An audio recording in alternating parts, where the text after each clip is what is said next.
Welcome to Garden of Life. Garden of Life is the place where you learn to love Hashem.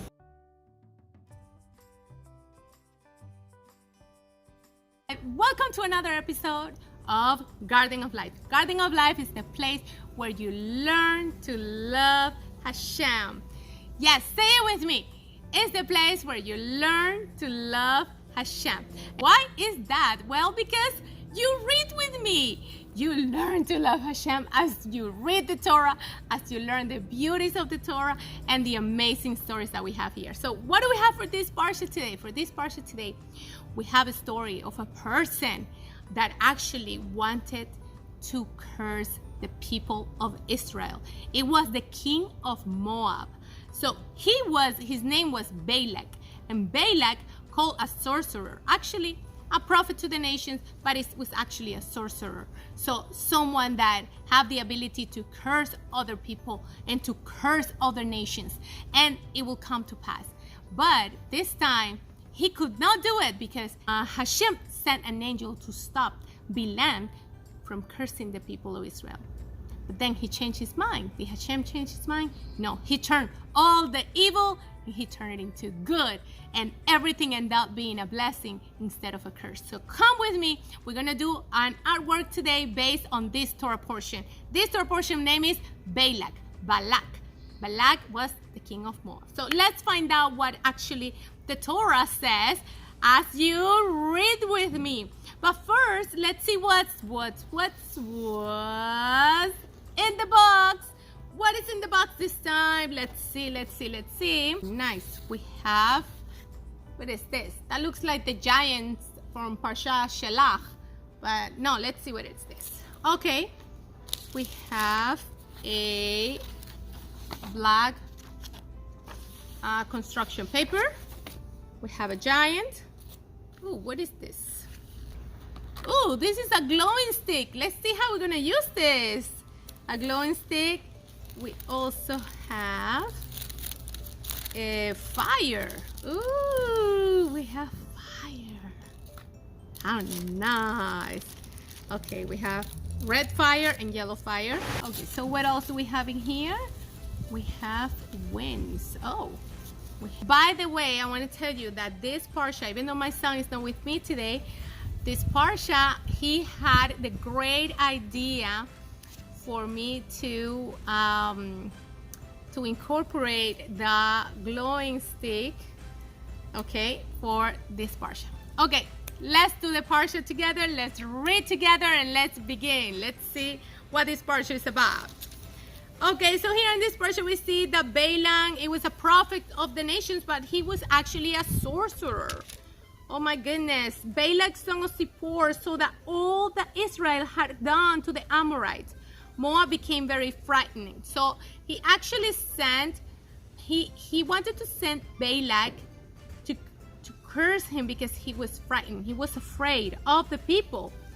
They were numerous, and Moab was disgusted in the face of the children of Israel. Moab said to the elders of Midian, "Now the congregation will eat our entire surroundings, as an ox licks up the greenery of the field." So he was afraid that the people were actually going to eat him, going to take everything that they have. And the people of Israel, they were so close to the promised land that they actually wanted to just pass. They just wanted to pass. But he was so afraid he couldn't see it because he heard all the miracles that Hashem had done. So then we continue here. He called Balak, son of Zippor, was the king of Moab at the time. He sent messengers to Balaam, son of Beor, to Pethor, which is by the river of the land of the members of his people, to summon him, saying, "Behold, the people has come out of Egypt. Behold, it has covered the surface of the earth, and it sits opposite me. So now please come and curse these people for me, for it is too powerful for me. Perhaps I will be able to strike it and drive it away from the land, for I know that whomever you bless is blessed, and whomever you curse is accursed." Wow. That's amazing. Can you imagine that this person had the ability to curse people and to bless people? Could that be possible? So, well, the story goes that the king sent messengers to Balaam, and Balaam said, okay, I'll go.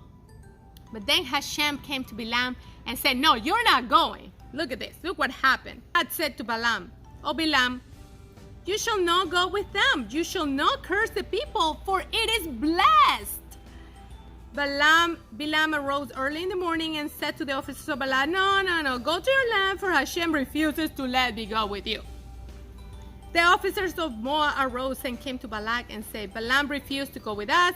Balaam kept up sending officers, and then he said, even if you give me all your treasures, even if you give me gold and silver, I'm not going to be able to go because Hashem said no. Okay, so anyways, later on, then Hashem said, you know what? You're going to go and you're going to say what I say, okay? What I ask you to say, that's what you're going to say.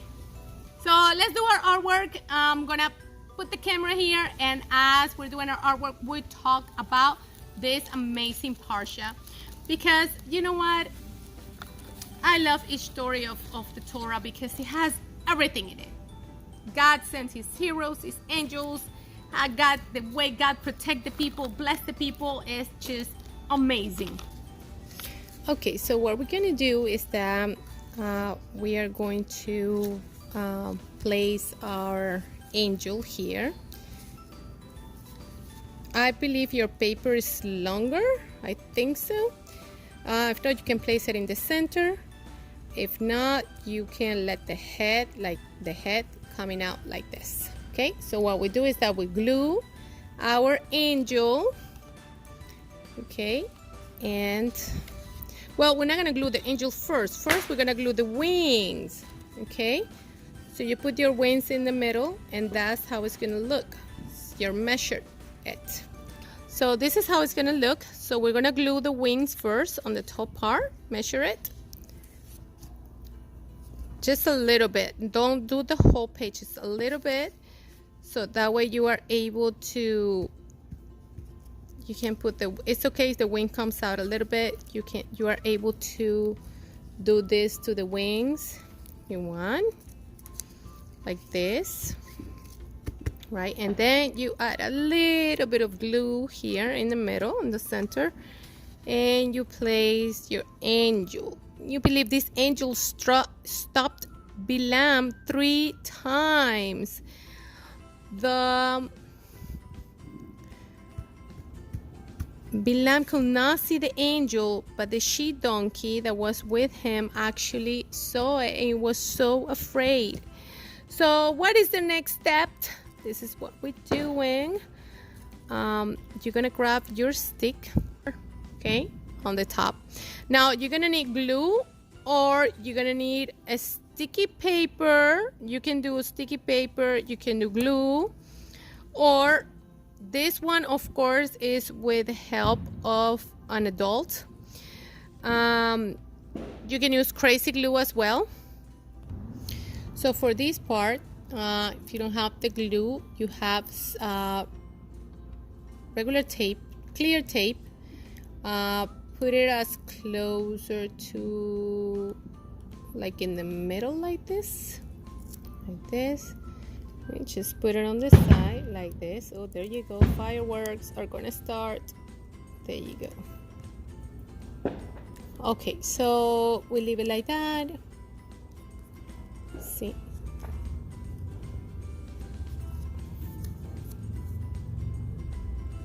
And we are going to glue it. I'm going to stick it like that. Okay, so this is a glowing stick, and this whole idea was my son.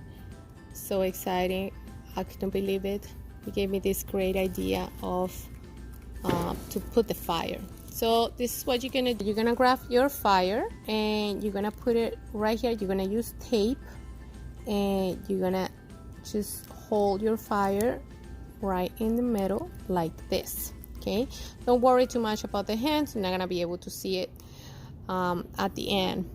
And then you grab your red fire and you put it right here on top like this, and you do the same thing we grab some tape.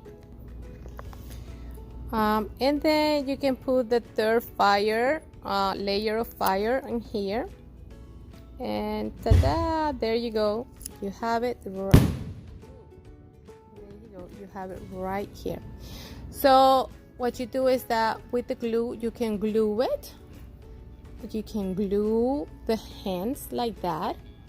Okay, so this is so interesting. You know, it says that Balaam arose in the morning and saddled his she-donkey and went with his officers to Moab. God's wrath flared because he was going. Isn't that interesting that God himself sent him? But I think Hashem was expecting him to say, you know what, I'm not going to go. I'm going to obey Hashem. But he didn't. He decided to go regardless. See? And the she-donkey saw the angel. The angel of Hashem is standing on the road with his sword. Yeah, with the sword drawn in his hand. So the she-donkey turned away from the road and went into the field. Then Balaam struck the she-donkey to turn it back onto the road. The angel of Hashem stood in the path to the vineyards, a fence on his side and a fence on that side. And the she-donkey saw the angel of Hashem and crouched beneath Balaam. Balaam's anger flared and struck the she-donkey with the staff. Hashem opened the mouth of the she-donkey and it said, Balaam, what have I done to you that you struck me these 3 times? Balaam said to the she-donkey, because you mocked me. If only there were a sword in my hands, I would now have killed you. The she-donkey said to Balaam, I'm not your she-donkey that you have ridden upon me all your life. Until this day, have I ever been accustomed to do such things to you? He said, no. Then Hashem uncovered Balaam's eyes, and he saw the angel of Hashem standing on the road with his sword. This is what we're going to do now. You're going to grab the glowing stick and you're going to break it like this. Okay? I wish my son could be here. He was going to do it, but it's a little inconvenience and he couldn't be here. So look at this. You do it many times until it's completely like this. And there you go. You have a flaming sword. And it's so nice if you can see it in the dark. Let's see if I can go to a darker place so you'll be able to see it. So there you go. We go to a dark place right here. And you can see the angel with the flaming sword. And as soon as the donkey spoke, Hashem opened the eyes of Balaam, and Balaam saw the angels, and he prostrated himself and said, I'm sorry I have sinned. If this is evil in your eyes, I will turn. So the angel was there to prevent him from going and curse the people. Anyways, Balaam went and ended up blessing the people. And here you have your angel. You saw it, how it looked actually in the dark. You can test it, you can turn the light off, and you can see the angel with the flaming sword. And I just want to tell you one last thing. Balaam ended up blessing the people. He gave 4 blessings to the children of Israel. Just when the king of Moab, Balak, wanted to curse them, Hashem ended up taking the mouth of Balaam and blessing the people. One of the greatest blessings, and this is one of the blessings that we have in the Siddur. We use it a lot in the shul, in the synagogues, in temples. We use this blessing, and I say it every morning, and it's the blessing of Matavu.